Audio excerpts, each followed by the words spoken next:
골라터는 재미가 있다. 비욘드 더 리포트. 주간 전망대.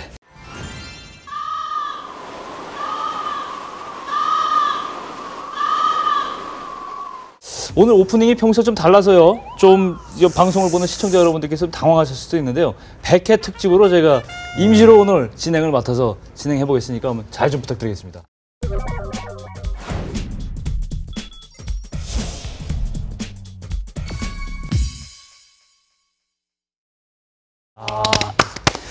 자, 간단한 소개부터 할까요? 조영찬 소장님부터 소개를 좀 해주시죠. 네, 안녕하십니까. 미중산업경제연구소의 조영찬 소장입니다. 오늘 핫한 이슈를 뜨겁게 다뤄보도록 하겠습니다.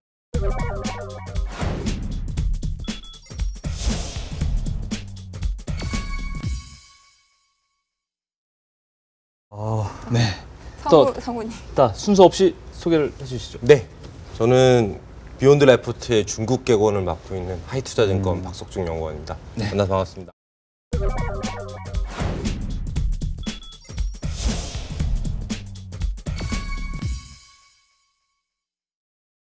다른 분들은 다 이미 올해 다 시청자분 아는 분들이니까 네. 소개 생략하겠습니다. 네. 근데 사실 저는 오늘 한본 부장님 안 오신다고 해서 은근히 그 자리에 앉을 줄 알고 섭섭해하고 계세요. 있었는데 비욘드 리포트 마음의 뭐 이런 준비를 것만 다 하고 시키고 삐지지 마시고 다음 주에 한번 늘어보시죠. 예. 근데 이제 그러려고 했는데 또 우리 조영찬 소장님께서 하시는 포스가 한본 부장님 다음 주부터 안 나오셔도 될 것 같아요.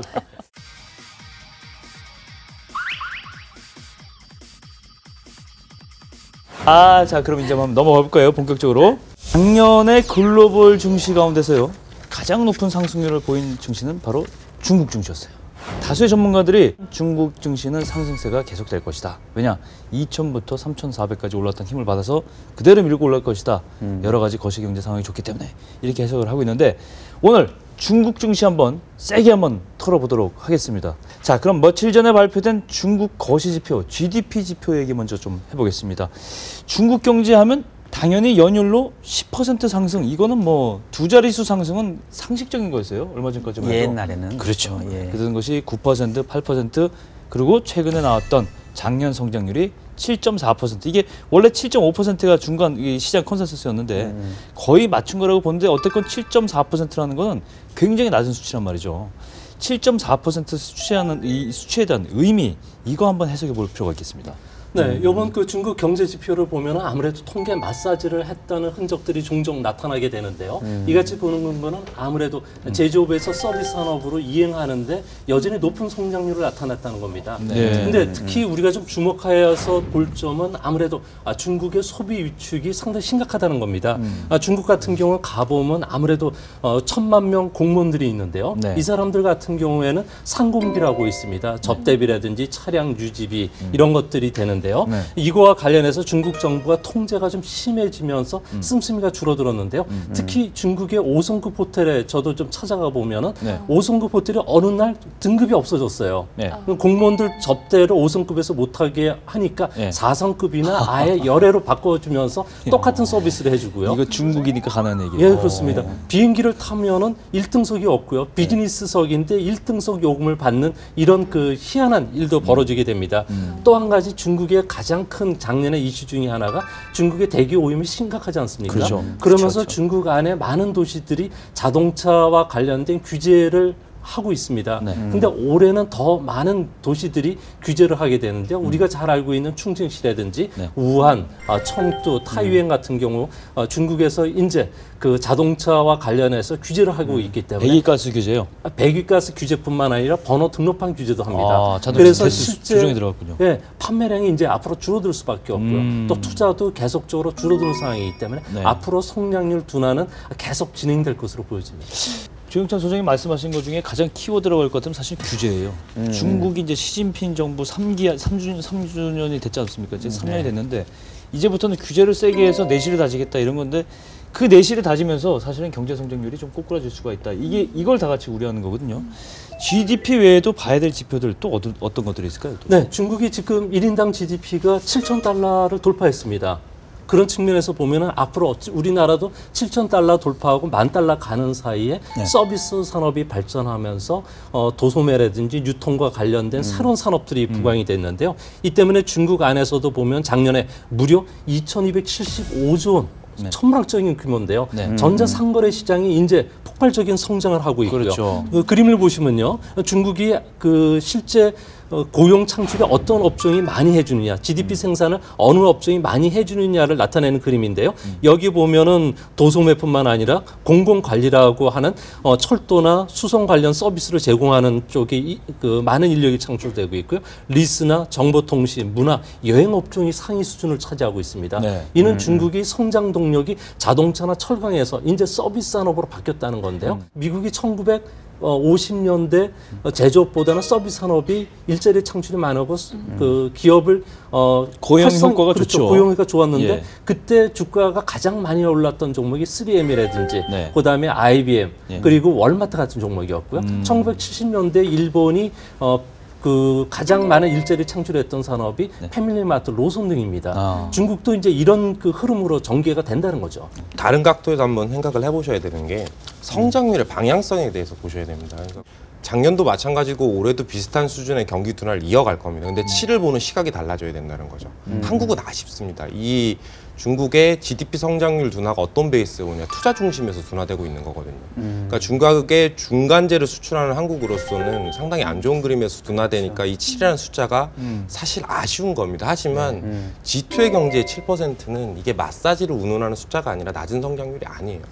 그러니까 GDP 증액으로 보시면 GDP 성장률의 높이는 낮아졌지만 GDP 증액의 무게는 높아지고 있거든요. 네. 그리고 이제 이번에 방향성에서 새롭게 보셔야 될 건 앞에서도 강조했지만 3차 산업에 대한 부분입니다. 그러니까 2012년부터 GDP 성장률이 둔화되면서 또 다른 디커플링이 나오고 있는 건 3차 산업의 GDP 공헌도가 50% 이상에서 지속해서 상승하고 있다는 점. 그리고 이번에 3차 산업 증가율은 8%가 넘습니다. 그러니까 중국 정부에서 바라볼 땐 이건 사실 나쁜 그림으로 가는 게 아니죠. 그래서 낮은 성장률이 아님에도 불구하고 이 성장률이 계속 둔화되고 있는 그림에서 우리나라 중간재, 자본재, 소재 업종들을 조금 더 이제 넓은 그림에서 계속해서 수요가 둔화되는 부분, 그렇죠. 그 부분을 이제 마이크로한 부분에서 저희가 소비에서 얼만큼 따라붙을 수 있을까, 여기서 이제 포인트를 잡아야 되는 거고. 그렇죠. 또 다른 말이 좀 길어지는데 다른 핵심은 경기로 소비를 판단하지 말라는 겁니다. 아까 이제 인당 GDP 이야기했지만 결국에는 5천에서 8천에서 모토라이제이션이 이제 있었고 10,000에서 15,000달러 구간에서 접어들면서 중국이 소득의 승수가 생기면서 생기는 중산층의 소비가 중국 소비 핵심일 겁니다. 네. 근데 여기서 좀 아쉽긴 해요. 근데 우리가 2차 산업이 증가올 때는 뭐 칠공주라는 이야기도 있었고 차화정이라는 이야기도 있었지만 3차 산업이 즐거우면 저희가 즐거울 기업은 아주 세부적인 섹터의 세부적인 기업이 될 가능성이 높아요. 왜냐? 유통을 중국이 점유하고 있는 상황에서 외자의 진입 장벽이 상당부에 높게 작용할 거다라고 보고 있거든요. 그래서 이제 이번 성장률 지표는 저는 큰 의미 없다고 봅니다. 지속해서 일어났던 방향성의 또 다른 확인이고 올해도 내년도 비슷한 그림으로 이제 이어질 건데 저희가 그걸 보는 시각 자체는 이제는 바뀔 때가 되지 않았냐라는 그런 생각이 좀 들었습니다. 저도 박용건님 말씀에 동의하는 게 숫자에 너무 이제 목맬 필요는 없을 것 같아요. 7이냐 8이냐에 예. 대해서는. 경제 사이즈가 커지는 상황인데 옛날과 같은 그 높은 금리, 높은 수준의 성장률을 유지한다라는 거는 이거는 불가능한 것 같고요. 뭐 우리가 세계 경제의 핵심이라고 해서 미국은 3%만 나와도 되게 잘했다고 그렇죠. 하거든요. 잘했다 그러니까 아마 이제 중국도 그런 시대로 가겠죠. 그래서 성장률이 떨어지는 것 자체를 나쁘게 볼 필요는 없는 것 같고, 다만 이제 성장률이 떨어지는 속도, 그 다음에 아까 말씀했던 것처럼 성장을 구성하는 항목들이 어떻게 변하고 있는지, 특히 우리나라 산업에는 말씀하신 투자가 좀 중요하니까 투자의 비중이 줄어들면서 나타나는 둔화일 건지 아니면 또 다른 측면인지 이게 우리가 더 깊게 봐야 될 내용들이 아닌가 이런 생각이 드네요. 그렇군요. 아까 말씀하신 것 중에 이제 제조업에 관련된 그 세부 지표들을 또 확인하는 것도 굉장히 중요하겠네요. 그죠? 우리나라하고 직접 연결이 되니까. HSBC PMI 지수 있잖아요. 그거는 일단 50을 기준으로 나눠지는데 그 지표가 좀 의미가 좀 있을까요? 많이들 기다린다고 좀 나오던데. 뭐 사실 PMI 지표들이 우리나라 어떤 경기나 주가의 방향성을 결정하는 시대는 이미 지나갔습니다. 이제 그걸 가지고 투자하면 사실 시장의 질환율이 높죠. 네. 근데 저는 이제 똑같은 의미에서 말씀드리는 건 중국의 경기 둔화는 어제 오늘 이야기가 아닙니다. 그리고 오늘 내일 이야기도 아닐 겁니다. 그러니까 제가 보는 건 구조적인 불균형이거든요. 그러니까 중국이 수요가 주는데 이게 수요라면 결국에는 투자, 소비 그리고 이제 수출 같은 게 되겠죠. 이게 계속 2010년부터 둔화되고 있는데 네. PMI 세부 지표를 한번 뜯어보십시오. 네. 이 PMI 세부 지표에서 생산은 50 이상의 확장을 지속하고 있습니다. 그 이야기가 뭘까? 결국에는 중국이 과잉 재고의 문제를 작년에도 계속 증식시켜왔던 그림이고 그랬기 때문에 7.5% 성장을 운운하는 국가에서 34개월 연속 생산자 물가가 마이너스인 거거든요. 결국 저는 PMI 지표의 방향성 50과 50 이하의 그림에서 저희 어떤 수출이나 대외 의존도 뭐 이런 방향성에서는 달라질 게 없습니다. GDP 0.1%포인트도 의미가 없고요. 그러니까 지금은 재고 지표가 과연 둔화되고 있는지, 생산이 수요에 맞게 둔화되고 있는 시장의 가장 기본인 원칙 ISLM으로 저희가 이제 가장 먼저 배우잖아요. 네. 그거에 대한 방향성을 체크하시는 게 가장 주된 요인이 될 것 같아요. 그렇군요. 어쨌건 그런 요인들, 여러 요인들을 살펴봐야 될 요인들이 이제 합쳐서 딱 나오는 게 이제 사실은 지수란 말이에요. 결과물이 지수라고 봐야 되는데 이 지수가 상하이 종합지수가 지금 정말 6,100대까지 기억하시죠? 올라갔다가 이제 2,000선까지 떨어졌다가 이제 3,000 초반대까지 올라왔는데 가파르게 또 올라왔어요. 반등하면서 올라왔는데 이렇게 된 가장 큰 배경, 팩트, 원인은 뭘까요? 그 밸류에이션에 대한 부담은 크진 않은 것 같고 결국은 뭐 수급 아니겠어요? 그러니까 우리나라가 2005년도에 흔히 말하는 이제 간접 투자, 펀드 열풍이 불면서 지수가 한 단계 이 레벨업, 뭐 한 단계 아니죠. 그 기존의 박스권을 뚫고 올라간 것처럼 그렇지. 중국도 뭐 제가 알기로는 마땅한 투자처가 없고 유동성은 많고 부동산 시장은 조금 오히려 이제 규제 쪽으로 가고 그래서 결국은 투자처를 찾지 못한 부동자금들이 주식시장을 몰리고 마침 정책이 그런 것들을 이렇게 더 붙돋아주는 역할을 하다 보니까 그런 수급의 힘이 지금 지수를 계속 밀어 올리고 있는 게 아닌가 싶은데 맞습니까? 네, 맞습니다. 그 중국 증시의 가장 그 딜레마 중에 하나가 자본시장과 관련 투명성이 떨어졌었다는 거죠. 그렇죠. 이제 자본시장 개혁을 통해서 이제 개방도 해줄 뿐만 아니라 이제 퇴출 제도도 좀 정리화시키면서 구조적으로 좀 깨끗해진다는 측면에서는 이제 주가 멀티플을 조금 높게 줄 수도 있는 상황입니다. 이뿐만 아니라 지난 20년간 주시장의 가장 큰 변화라고 할 수 있는 11만 개 국유 기업들의 개혁이 지금 올해부터 시작이 되고요. 이뿐만 아니라 중국 정부가 720조를 투자하는 신실크로드 사업이라든지 각종 그 투자 사업들이 올해 새롭게 진행이 되는데 올해만 중국 정부가 7조 유엔 그러니까 1,200조 원 이상의 투자가 일어납니다.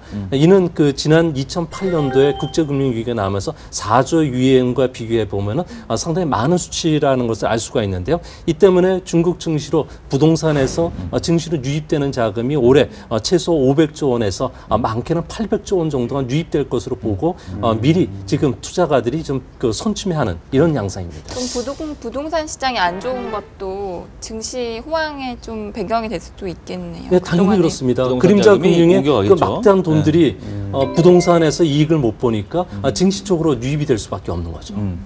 근데 좀 아까 신실크로드 말씀하셨는데 저 신실크로드 중국에서 시진핑 정부가 지금 야심차게 추진하는 국토 개발이잖아요. 그거 유럽 쪽하고 동아시아 쪽하고 이게 블록을 형성하자 뭐 이런 의지인데 보니까 육로도 이 동쪽에서 서쪽 끝에 독일까지 또 해상로드도 중국의 이 동쪽에 있는 도시부터 시작해서 저 유럽 남유럽까지 연결되는 그런 아주 어마어마한 스케일로 실크로드인데 우리나라의 경제 개발 5개년계 이게 생각이 나더라고요. 그래서 시진핑이 강력한 규제를 하면서 국토 개발을 함께 동시에 진행하겠구나. 그러니까 여기에다가 사람들이 증시 투자자들이 베팅을 하는 거죠. 저는 그런 느낌을 받았거든요. 근데 보면 이제 이 굉장히 중국 투자에서 가장 우려하는 것은 사실은 중국 정부가 오늘은 이랬지만 내일은 저럴 것이다. 그럴지도 모르. 이게 제일 그죠. 맞아요. 지난 19일 날 주가가 7% 넘게 폭락한 것도 사실은 전혀 예상 못했어요. 증시 부양한다고 그렇게 얘기해놓고서 하루 아침에 증권사 세개 딱 찍어서 규정 위반했으니까 그냥 앞으로 6개월 동안 신용대출하지 마. 이렇게 한 거 아니에요. 그렇죠. 예? 이제 폭락의 원인은 바로 이게 규제에 있다. 이렇게 봐도 되겠죠. 그것보다는 조금 더 다른 각도로 보셔야 되는데요. 사람의 피가 많으면 고혈압 증후군들이 나타나죠. 그러니까 시중에 돈이 많아지면은 자산 버블이 일어나는 거 아닙니까? 예. 근데 지금 그 돈 흐름을 보면은 그림자 금융 쪽에서 실제 투자처를 못 찾아 있는데 중국 정부가 증시로 문을 열어놨어요. 네. 그러다 보니까 중국 증권사의 객장을 가보면은 중국 증권사 지점망이 한 2만 개 정도가 되는데요. 네. 거기 보면은 진짜 큰 그 점포들 같은 경우는 빌딩이 한 7층짜리 빌딩을 다 쓰고 있습니다. 1층과 2층은 일반 투자가들이 와서 하고요. 3층서부터 올라갈수록 고액 투자가들이 하는데요. 이 VIP들이. 고액 투자가들을 뺏기지 않기 위해서 그림자 금융에서 대출을 받아와가지고 신용 대출처럼 여기서 주는 이런 증거금 대출이 그러니까 10을 내가 돈이 갖고 있으면 100까지 빌려준다는 거죠. 10배를 빌려주다 보니까 누구라도 하게 되는데요. 이 때문에 무려 135조 원일 때는 돈이 그 신용 차입금이 3개월 동안 들어왔다는 거죠. 이뿐만 아니라 기업에 대출해줬던 신규 대출 자금이 무려 80조 원 정도가 증시로 유입되니까 증시는 지금 현재 돈들이 많아가지고 고유럽 증후군을 앓고 있는 그런 모습입니다. 대부분의 올라갔던 종목이 소위 말해서 증권, 은행, 보험, 국유기업주라는 거죠. 그렇죠. 그러니까 이런 종목들 보면은 주가 수익률이 60배까지 올라갔어요. 증권주들의 시가총액이 무려 40조 원에서 60조 원까지 올라갔다는 거죠. 그렇게 되면은 세계에서 가장 큰 골드만삭스라든지 모건스테인리처럼 되는데 문제는 얘들처럼 수익원이 다변화되고 그리고 다양한 기법을 통해서 수익을 가져오면은 미국처럼 높은 주가 수익비를 줄 수가 있죠. 그렇죠. 근데 그렇지 않다는 거죠. 그렇죠. 그래서 이런 측면에서 중국 정부가 빨리 올라가는 것보다는 완만히 올라가기 위해서 이런 규제를 하는 것으로 보셔야 됩니다. 그렇군요. 일단 뭐 강력한 규제에 나서면서 이 중국 정부가 가장 우려하는 부분까지도 말씀해 주신 건데 네. 일단은 중국 정부는 증시 부양책을 기본적으로 좀 깔고 있는 거잖아요. 지금 계속 네, 부양시키겠다고. 방향성을 한번 보셔야 돼요. 중국 정부가 증시를 어떻게 활용할까라는 좀 큰 시각의 안목이 필요합니다. 네. 결국에는 제가 저번에도 강조드렸던 것 같은데 리코노믹스가 항상 소비로 대변되고 신성장 산업으로 이야기하는데 그럼 금융에서 뭐냐는 거죠. 금융은 결국엔 간접 금융이 직접 금융으로 회귀하는 그림으로 나와야 됩니다. 근데 중국의 간접 금융은 은행이 아니라 그림자 금융이죠. 네. 그리고 이제 만들어놨던 기업 대출이나 이런 모든 부분을 직접 금융으로 넘어가야 되는데 거기서 이제 증시를 보자는 거죠. 근데 결국에는 그림자 금융도 마찬가지입니다. 중국 그림자 금융도 부동산과 단기 시장 금리를 베이스를 가지고 연 6%의 그 이상의 금리를 보장했던 건데 이제 그 수익률이 낮아지는 거거든요. 그러면서 이제 대규모 자본이 이제 증시로 유입되는데 중국이 이게 더 강한 이유는 개인이 전체 투자 대금의 80% 초반대에서 거의 90%까지 육박하는 수준으로 넘어섰기 때문에 그 과정에서 이제 중국 정부가 이제 어느 정도 그림을 갖다 대는 건데 전 그렇게 봐요. 지금 중국 정부가 증시를 어느 구간으로 가져가야 되냐, PBR 13배에서 16배 구간을 가져가야 됩니다. 왜냐, 그래야 기업들이 IPO했을 경우에 마직 나오는 거거든요. 그렇죠. 그리고 보십시오. 최근에 중국의 국유 기업들이나 글로벌 친평이 있는 애들은 본토에서 채권을 발행 안 합니다. 대부분이 이제 위안화 어떤 허브랑 같이 맞춰서 해외로 가는 거죠. 그래서 채권 시장이나 주식 시장의 큰 애들은 이제 그쪽으로 가는 거고 나머지 기업들이 중국에서 원활한 자금 조달 그리고 그림자 금융에 놓여 있던 자금들이나 가액 유동성을 흡수하기에는 증시가 가장 좋은 겁니다. 그렇죠. 중국의 금융 시장의 목표는 자국인들의 부를 먼저 확대해 주는 겁니다. 재산성 소득에서 가장 빠른 상승의 방법은 결국에는 증시에 있거든요. 네. 그래서 중국 정부는 저는 이렇게 봅니다. 증시가 핫한 것도 좋지 않고 그렇다고 3천 밑에 선으로 내려가는 그림도 좋지 않다라고 생각을 하고 있거든요. 그래서 이 정도의 레벨대를 맞춘다. 근데 똑같아요. 중국 정부의 수급을 봤거든요. 중국 정부의 수급은 크게 두 가지입니다. 연기금 그리고 중앙해금공사라는 국유은행 그리고 국유증권사 몇 군데를 가지고 있는 얘들의 자금들인데 얘들이 항상 3,050포인트에서 100포인트에서 꾸준히 주식을 매수를 하는 모습도 보여주죠. 그럼 중국 정부가 이걸 지키려는 거거든요. 그래서 증시는 정부의 편에 서서 유리하게 갈 가능성이 맞다. 그러면 올해 4천이 넘어가는 그런 그림으로 나오는 게 정부 입장에서는 좋지 않을 수 있어요. 그래서 약간 정책적인 면으로 증시를 바라보면 박스권이 그렇게 만들어질 수 있을 것 같아요. 그렇군요. 누르면서 일단 자국 투자자들을 일단 이익을 좀 대변을 해주는 그런 측면도 있다. 그렇게 해석이 됩니까? 근데 이번에 후광통 효과를 국내에서는 후광통 효과가 좀 약간 처음에 기대만큼은 안 나오는 것 같아요. 근데 후광통 효과가 앞으로도 좀 지수에 좀 영향을 줄까요? 그런데 네. 먼저 그 외국인 비중이 어느 정도 될까요? 중국 증시의 중국 외국인 증시에서 외국인 비중은 시가총액을 유통주를 기준으로 하면 2%가 안 됩니다. 네. 그러니까 중국 정부가 개혁을 통해서 좀 더 많은 개방을 할 예정으로 있는데요. 이게 이제 시범적으로 보이는 게 홍콩 증시와 상하이 증시 간의 이제 교차 증권 거래인 후광통을 말하는 네. 거죠. 네. 그러면서 이제 MSCI 지수에도 편입이 될 가능성이 높고요. 이제 문제는 첫 달이었죠. 그 11월 17일부터 이제 첫 달 동안 우리나라에서 거래되는 금액을 보면 한 3천억밖에 안 돼요. 네. 생각보다 상당히 적은 이유가 또 홍콩 투자가들도 중국 증시에 투자하다 보니까 거래 정보가 좀 많이 제한이 되고 있다는 점, 그렇죠. 그리고 기업 공시가 제대로 원활하게 이루어지지 않는다는 점, 그리고 거래 비용이 많아요. 그러니까 소위 말해서 마찰 비용이라 그러죠. 환율로 우리나라 원화를 홍콩 달러 다시 위엔화로 바꾸는 과정이 비용이 많이 든다는 점, 그리고 언어적인 장벽, 그리고 우리 같은 경우는 개별 종목 옵션이 있어서 큰 고객들이 위험을 해치할 수 있는 시장이 되는데 중국은 그런 시장이 없다 보니까 위험 관리 도구가 없다는 점이죠.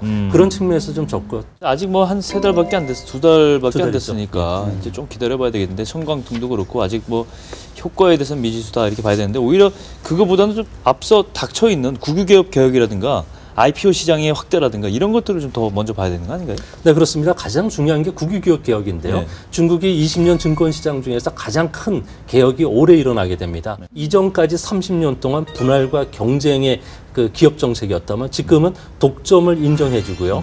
이 독점적인 이윤을 바탕으로 해서 거대 기업, 특히 강한 기업이 돼서 해외 진출하라는 거죠. 금융과 제조를 함께 묶어서 올 차이나 전략을 쓰게 됩니다. 이 때문에 앞으로는 중국 증시와 관련해서 거대한 중국 기업과 우리가 맞서 싸워야 되기 때문에 이런 측면에서 우리가 상당히 좀 불리하다. 시장을 듣기만 해도 갖고 있는 무시무시하네요. 좀. 그러니까 이거 혼자 다 먹겠다는 그렇죠. 거네요. 예. 근데 IPO 시장도 이제 이전에는 허가제였다가 이제 등록주로 바뀌면 올해 500개 정도가 대기하고 있다 그랬나요? 네, 500개 정도가 대기하고 있는데요. 네. 작년에 한 100개 정도 기업이 IPO가 진행이 됐고요. 올해는 한 2배 정도 늘어난 200개 기업이 되는데요. 문제는 우리 증권사들 그- 부러워할 예, 기업 수가 수수료가 늘어난다는 게 아니라 대형 기업들이 상장된다는 점 주목하셔야 되고요. 네. 앞으로는 은행사들이 자산 구조를 우량화시키기 위해서 네. 우선주라든지 그렇죠. 그다음에 유상증자, 후순위채 발행돼 있기 때문에 이 규모만 200조 원이 된다는 거죠. 그리고 물량 공급이 앞으로 중국 증시의 그 걸림돌이 될 가능성이 높아 보여요. 그렇군요. 이 기업 공개 절차 변경에 대해서 주목할 부분이 또 있다면 어떤 점들이 좀 특징적으로 좀 네, 중국 정부 입장에서는 아무래도 기업 그 공개뿐만 아니라 증시 그 자본 시장의 투명성을 높이는 절차도 하고요. 또 퇴출 제도로 자연스럽게 하면서 앞으로 중국 증시가 글로벌 증시에 편입되는데 전혀 지장이 없게끔 만드는 작업들을 하게 됩니다. 네. 이렇게 되면은 당장 6월과 7월 달 그 사이에 MSCI의 중국이 신흥 지수에 편입될 수도 있고요. 그렇죠. FT 지수에 네. 편입될 수가 있기 때문에 이렇게 되면은 우리 증시에서도 자금이 이탈될 가능성이 있다는 점은 주목하셔야 됩니다. 그렇죠. 많은 이야기를 해주셨고 정말 놓치지 말아야 되는 이야기인데 이건 다 하나의 선에 있는 이야기입니다. 후광통과 국유기업도 마찬가지고요. MSCI EM도 마찬가지고 이제 기업 IPO에 대한 이야기도 같은 그림에서 보셔야 되는 게 왜 그러냐면 왜 후광통일까요? 라는 생각을 저희가 해봐야 됩니다. 후광통에 편입되어 있는 560개 8개 종목은 개인 투자자들이 좋아하는 종목이 아닙니다. 국민은행이 밸류에이션이 싸다고 국민은행을 사시지 않을 거잖아요. 개인 투자자들은 베타를 쫓거나 알파를 쫓아서 가는 거지 밸류에이션 플레이를 하는 게 아니거든요. 네. 근데 왜 후광통일까요? 이건 국유기업들의 어떤 오보행 이슈, 아까 말씀드렸던 뭐 국유라든지 이런 거에 대한 희석을 원하는 거거든요. 그래서 후광통을 선제적으로 이제 오픈을 하는 거고요. 조금 있으면 이제 신강통을 준비를 하겠죠. 근데 이게 이제 가장 매력적인 그림에서 이제 시장이 형성될 수 있는 그림에서 이제 나타난다라고 보면 되고요. IPO도 마찬가지입니다. 우리나라 코스피가 100에서 1000을 가고 1000에서 2000을 가는 그림을 제가 계속 시장에 말씀드리고 있는데 1000에서 2000 가는 동안 100에서 1000까지 갈 때 2년밖에 안 걸렸죠. 그래서 1000에서 2000으로 갈 때 그 그림에서 저희가 IPO 뭐 그리고 IMF 여러 가지들을 맞으면서 아주 큰 변동성을 보였습니다. 그때 이제 뭐냐, 지수는 변동성이 높아지지만 거기서 이제 늘어나는 게 시가총액이거든요. 중국도 지금은 이제 지수의 변동성이 높아질 수 있는 구간에서 시가총액이 늘어나는 그림에서 이 수급의 오보행 이슈를 중국 정부가 어떻게 컨트롤할지가 이제 중요한 포인트일 것 같고 MSCI EM도 조금 새롭게 보셔야 돼요. MSCI EM에 중국이 들어가면 한국에서 정말 많은 자금이 빠져날 겁니다. 저희는 이미 벵가드에 대한 트라우마를 한번 겪었던 국가죠. 하지만 그렇죠. 네. MSCI EM의 상해 종합지수나 심천의 유통주가 다 포함되려면 10년은 걸릴 겁니다. 그렇죠. 일단은 그 그림이겠죠. MSCI EM이 열어주는 부분은 중국이 이제 전체 그 유통주 시가총액에서 외국인 비중을 절대 넘어서지는 않을 겁니다. 첫 해는요.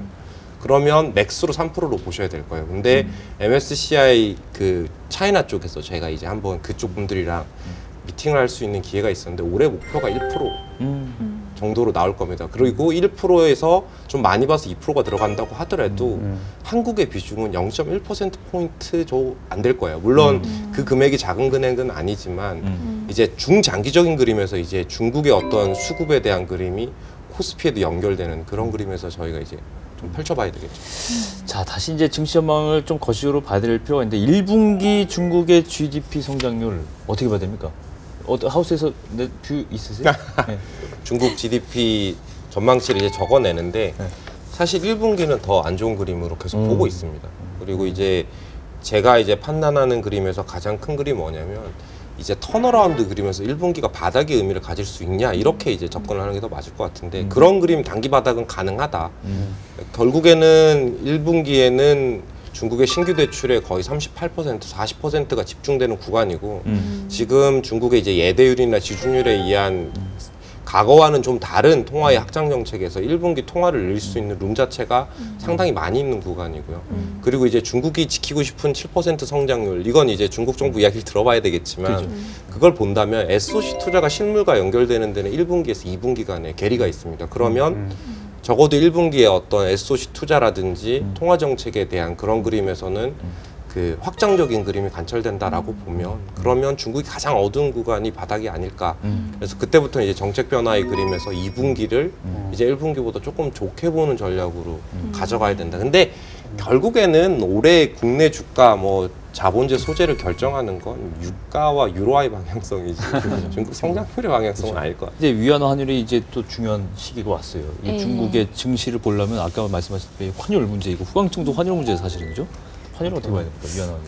근데 사실 뭐 향후 좀 1, 2년간은 위안화 절상을 보고 중국에 투자하는 건 좀 아닐 거라고 생각을 하고 있어요. 작년도에 그 2005년도 위안화 개혁 이후에 처음으로 위안화가 연간 절하를 기록을 했거든요. 그래서 여기 차트 보시다시피 지금 위안화 환율이 다시 또 작년 말부터 올라가고 있어요.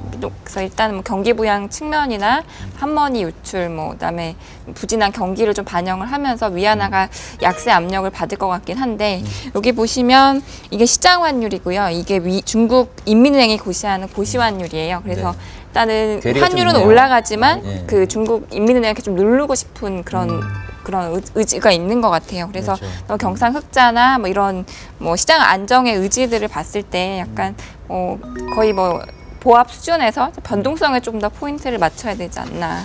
근데 달러화 강세하고 비교하면은 어때요? 그러니까 위안화가 약세였다기보다는 사실은 최근에 글로벌 달러화가 강세라서 그 효과를 제거하면은 중국 위안화가 그렇게 약해졌다고 보기도 어려운 거 아닌가요? 최근에? 그런 측면이 있긴 한데 또 원화도 사실 굉장히 탄탄한 편이라서 또 먼 위안원 환율도 그렇게 막 강해질 거라고 생각하기는 좀 어려울 것 같아요. 원화도 강하기 때문에. 예. 제가 최근에 증권사들의 이제 하우스뷰 증시 쪽을 중국 증시 쭉 봤더니 그 한 70% 이상은 다 긍정적으로 보시더라고요. 그래서 거기에 맞춰서 한국 증시는 연동이 될 가능성이 있느냐 없느냐 이거가 논제로 넘어가는 걸 봐서는 중국 증시 상승을 바라보시는 분들이 더 훨씬 더 많은 것 같아요. 근데 이 중국 증시를 봤을 때 우리나라 증시의 영향 이게 어떻게 봐야 됩니까? 네, 올해 중국 증시 같은 경우 수순 하강이라고 그 미생에 나왔던 그 단어가 생각이 나는데요. 바둑용어 아니에요? 예, 맞습니다. 그러니까 머리는 차갑게, 가슴은 뜨겁게라는 이야기가 있는데요. 앞으로 중국 정부 입장에서는 주식 시장을 이렇게 활성화시키는데 이전과 같이 뜨겁게 다뤄오는 장은 아닐 겁니다. 그 대신 중국 정부가 제도적으로 펼치고 있는 실크로드 사업이라든지 지금 계속 이야기 드렸던 국유교육 개혁, 그리고 금융 개혁, 그리고 신용도시화, 자유무역 특구와 같은 다양한 정책안들이 내놓을 가능성이 높은데요. 이거와 관련해서 우리나라 기업들도 이쪽과 관련된 수혜주를 중심으로 움직일 가능성이 크다는 거죠. 그래서 이런 부분들을 좀 참고하시고 관련주들을 찾는 노력이 더 필요하지 않나 이렇게 보여집니다. 근데 저는 오늘 이제 사실 두 분 전문가분들 말씀이 저 스스로가 공부 많이 듣는데 저만 그럴까요? 뭐 시청자분들도 그럴 것 같은데 좀 불길한 게 결국은 아까 중국 경제의 의도가 이제 혼자 다 해먹겠다라는 거고 또 우리 박용건이 얘기하신 거 보면은 MSCI 그 뭐 이머징 지수에 들어가면 상대적으로 이제 우리 한국 증시에 대한 외국인 투자자의 어떤 수요 자체가 줄어들 수 있고 그러니까 이게 중국이 잘 되는 거를 지금 그러니까 중국이 잘 돼도 별로 우리한테 좋을 거 없을 것 같고 중국이 안 되면 또 우리는 그 효과를 받을 것 또 같고 나쁘고. 네. 이거 좀 찜찜하네요 이거. 그러면 이제 우리는 중국을 보면 어떤 투자 전략을 세워야 될까? 또 이게 그 레포트 쓰시면 가장 크게 고민 아니세요? 투자 전략은 과연 모든 부문을 막론하고. 큰 그림에서 보면 사실 우리가 일본을 따라가 본 것처럼 중국이 우리 기업들을 캐치업하는 게 이제 가장 큰 우려겠죠. 네. 그리고 이제 그건 어려운 이야기 아니고 우리나라 삼성전자, 현대차가 대단해 보인다라고 이야기들 하지만 사실 이제 정부의 주도 아래 내수시장을 독식해서 R&D를 만들어서 규모의 경제 이후 수출 경제로 넘어섰던 똑같은 기업이거든요. 중국 똑같습니다. 그런 개념으로 보면 13억의 내수시장과 중국 정부의 지지 아래서 이 친구들이 넘어가는 것들이 더 크겠죠. 지금 샤오미를 보세요. 삼성전자가 중국 본토에서 샤오미의 기스가 나면서 일어났던 주가의 방향성. 그리고 샤오미의 넥스트, 그러니까 중국의 하드웨어 업체들의 넥스트는 결국에는 선진국이 아니라 이머징 시장으로 가고 있거든요. 그렇죠. 거기서 저가의 하이 퀄리티 제품들, 가성비라고 이야기하죠. 그런 제품들이 MS 경쟁 구간으로 남아 있는 겁니다. 그리고 정유화학, 철강에 대해서 전 똑같다고 봐요. 저희는 아직도 일본을 넘었다고 이야기하지만 하이 퀄리티 중간재는 아직도 일본에 수입을 하고 있어. 저희는 맞아요. 대일 무역이 적자인 국가입니다. 예. 결국에는 우리도 그런 기업들만 살아남을 수 있는 구간이 오겠죠. 근데 전 또 희망적인 이야기를 드리면 저는 이렇게 갈 거라고 봐요. 우리는 항상 중국의 개혁 개방 이후의 성장 스토리에 맞춰서 산업의 구조 변화를 재편해가면서 옥가, 석가, 그 흑가, 백에서 항상 밝은 면이 많아서 경제 성장을 지속했던 거거든요. 네. 결국엔 내수시장 이쪽 부분에서 저희가 포인트를 잡아야 되겠죠. 그래서 네. 어떤 중국과의 캐치업 그 이후에도 그 과정에서 일어날 수 있는 변화 뭐 예를 들면 아세안에서 이제 중국의 생산 공장 캐파에 대한 산업 이전 그리고 이제 그 이후에 인프라 투자에서 저희가 먹을 수 있는 가실들 그리고 중국의 내수 시장이 커지면서 제가 그때 말씀드렸는데 맥킨지에서 추정하는 게 대략적으로 한 8.3억 명이에요. 2020년 연소득 2천만 원 이상의 인구가 이 8.3억 명이면 글로벌리 가장 큰 내수 시장이 미국과 유로 인구를 합한 인구보다 많습니다. 그렇죠. 그러니까 결국에는 그 과정에서 이제 저희의 어떤 생산 캐파가 더 늘어나는 시장이 더 커지는 그런 그림에서 이제 두 가지가 공존하겠죠. 그렇죠. 조국전 소장 오늘 오랜만에 나오셨는데 중국 투자 전략 마지막으로 간단하게 좀. 네, 오히려 중국 투자보다는 오히려 저는 한국 투자가 더 옳다고 보여집니다. 이같이 보는 건 반전인데요. 중국이 지금 정말 반전. 개혁 작업들을 떠밀려서 하게 되거든요. 네. 하지만 천만 개 중국의 기업들이 한순간에 고도화될 수는 없어요. 네. 그 가운데 은행 신용 위기라든지 한계 기업의 도산 문제라든지 가계 부채 위험들이 나오면서 2, 3년간 중국 경제와 관련해서 혼돈의 시기에 빠져들 가능성이 높고요. 그런 측면에서 보면 상대적으로 올해서부터 한 2, 3년 정도는 역으로 우리 증시는 저는 좀 투자할 만한 가치가 더 높지 않나 그렇게 보여집니다. 그렇군요. 이 말씀이 갑자기 쏙 들어오는 거는 네. 굉장히 반전인데요. 하여튼 정말 오늘 뭐 반전. 시간 관계상 여기까지인데 오늘 정말 좋은 얘기 많이 들었습니다. 네. 오늘 중국 얘기는 여기까지 하고 외신 인사이드로 넘어가겠습니다.